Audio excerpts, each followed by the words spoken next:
The US just captured a sitting head of state, two Russian oil tankers, and a Venezuelan tanker carrying oil destined for China that they paid for. Unprompted, Trump again says we need Greenland while threatening Colombia, Mexico, and Cuba. This is on top of worries about Ukraine, Iran, Taiwan, the Philippines, threatening escalation and more hot wars any day. Traditional saving and wealth building using high-interest savings accounts, bonds, or buying dividend-paying stocks were not built for abrupt asset seizures, the breakdown of the global order, and war.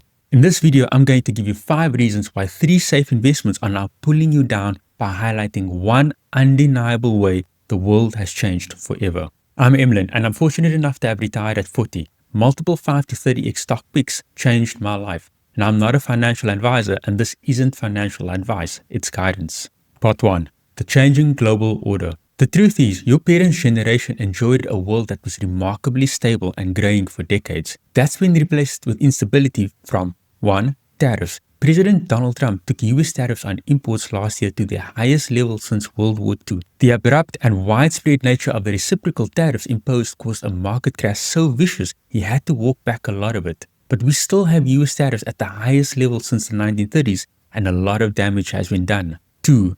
Trade wars. China has not stood still and has reciprocated with tariffs of their own. This has resulted in global trade wars, massive disruption of global supply chains, and friendshoring as countries both retaliate and seek new trading partners. Those who make, transport, and consume goods are of course all affected as they face constant uncertainty and anxiety on sometimes even essential goods. 3. Economic war. As instability has grown, economic strikes have become common. For example, the US CHIPS Act aims to keep China's technological rise in check, while China cut off rare earths and limited silver exports in attempts to hit the industrial sectors of their adversaries. Did you know China mines most of the world's rare earths and refines 90% of it? These rare earths are crucial components in a lot of high-tech equipment, including the US F-35 jet. China also controls some 60 to 70% of the world's silver refining capacity. And silver is a critical component in nearly all tech and manufacturing processes.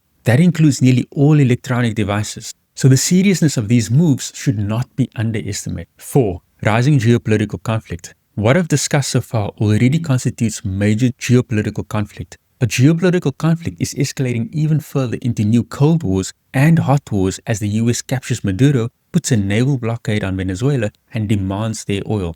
They've seized 2 Russian oil tankers and a tanker destined for China that contains oil they paid for. China too retaliates and escalates with regular military exercises around Taiwan, claims complete sovereignty over the South China Sea, and prevents Philippine vessels from supplying islands the Philippines claims as theirs. This is with the war in Ukraine, Russian drones regularly entering EU airspace forcing airport closures, and I haven't even gotten to Iran, which everyone now widely expects will be attacked again by the US and Israel. 5. Exploding debt, the money printing that needs to fund it, and the inevitable inflation. With all of this, global debt is exploding as tariffs and economic wars destroy prosperity while increasing inflation.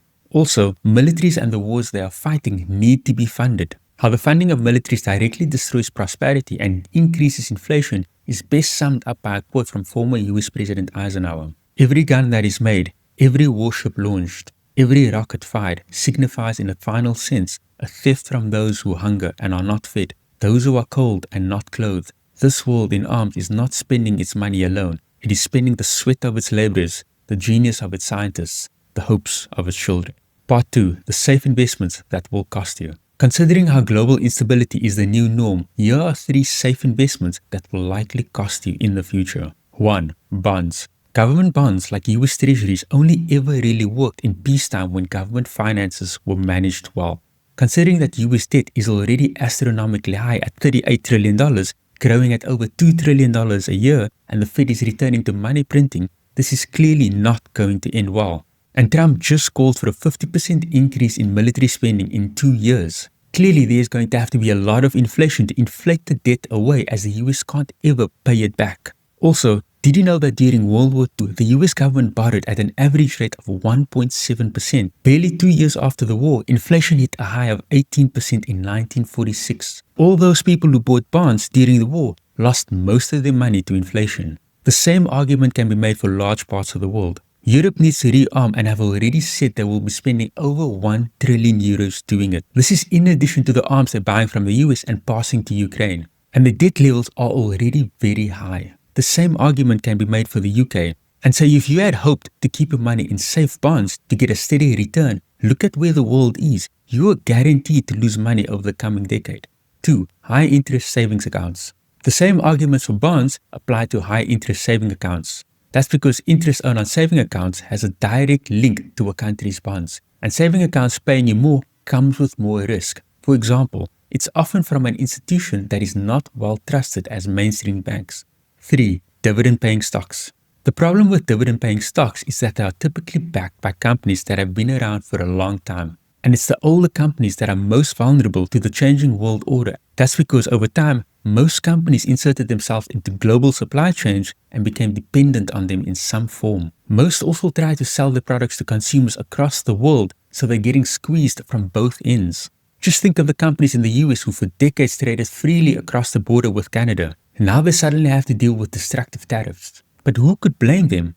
It was the world's longest, open and undefended border. Now is there a chance that things could turn around, where we could go back to a world in which we sleep easy, not worrying about what tweet will move the value of our life savings by the morning? I don't believe so. Part 3. The one undeniable way the world has changed forever. The stability our parents' generation grew up with was largely underpinned by one thing. That you could live your life not having to worry about spreading global wars was underpinned by the same thing. And that is the global order that the US helped set up at the end of World War II and has largely been its guarantor. And there are many ways to show this. One way is how the global financial system is underpinned by the US dollar, and it's extremely hard to operate without it. For example, last year the US slapped India with 50% tariffs. Russia has no reason to like the US, having been heavily sanctioned. And China is well known to be an adversary of the US. But most of the trade that happens between these three countries are done in US dollars. That means the financial transactions run through the US banking system.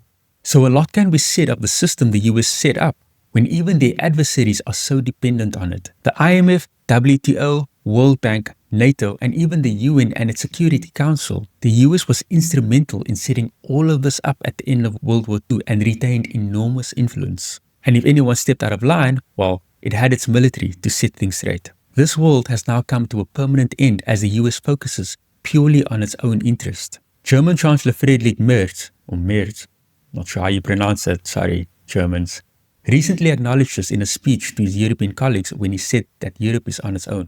And if you still don't believe it, does Trump have to take Greenland to prove it? So how should you adjust your thinking on where you put your savings and what can you do? At least 5 years ago, it was clear that the fourth industrial revolution was upon us and it would shift the world economy into a new paradigm. However, the start of the Ukraine war in 2022 signaled that the world was entering a period of escalating conflict. And so it became clear that everything, including the global order, would change. The best way to insulate yourself would be to invest in things the new world needs. I invested in Tesla in 2019 because EVs and renewable energy would clearly be dominant in this new world. Tesla was undoubtedly the pioneer and industry leader in the space at the time. Since then, they've gone up 30-fold. Today, their Optimus robot and full self-driving technology keeps them relevant in the AI and robotics future. In 2022, I bought Palantir, Bitcoin, Block, and SoFi. Palantir was working on custom AI platforms that could be sold to clients who required high security of the customer details, like banks. They were the only ones doing it and hence had a massive market no one else would compete with them in. Bitcoin, Block, and SoFi are financial investments. If the fourth industrial revolution didn't indicate finance would also undergo massive change, the changing global order necessitates that it will have to. I believe these three entities give me the best chance of participating in it. There will of course be many other financial entities that are part of the new world, but the bottom line is that by investing in what is required in the new world, you can insulate yourself from an old world that is spinning out of control. And an added benefit is that these are high growth entities and you are early. So it gives you a shot at life-changing wealth too. Another plus is that you get to sleep easy knowing your savings and investments will not go to zero. And you don't have to worry about overnight insanity announced through tweets. What's the biggest thing about your financial future that keeps you up at night? Let me know in the comments below. If you want to know more on how your money is disintegrating because of the themes we discussed here, go watch this video or this video. To learn more about the framework I use to buy these stocks that work so well, go watch this one. And if you like the content, please hit like and subscribe. In this uncertain world we live in, may you find the financial freedom to live the life you want to live. Good luck.